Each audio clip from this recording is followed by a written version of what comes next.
Aasta tagasi Põhjamaisel otsuses kaushüppe meistriks Kristina Lärm, Nõmmekirjastikuklubis tulemusega 5-73, kes viis ka täna nagu teise kohamaalik Karl Rangojagi, tema siis sai olnud aasta tulemuseks 5-61, aga nüüd pingutas jah, Karl Rangoja tähendasti täna olemas ja aasta tagasi oli kolmas Minna Reiner, tulemusega 5-59, täna siis täna nagu võistlejate 5-3.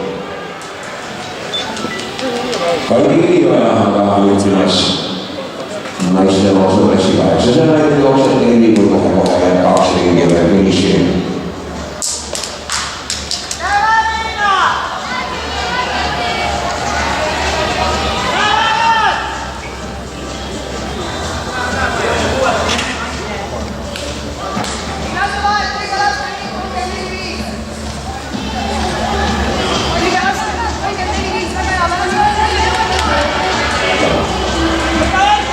Kalvi Kirioja, Kevin Emoriigi, praegu siis 2 esimest ja üle palju öelnud, kohe lüüakse kella juba viimasele kella jäkust.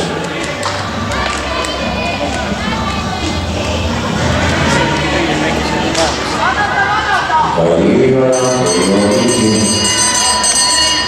ja Ivar Rensalgas.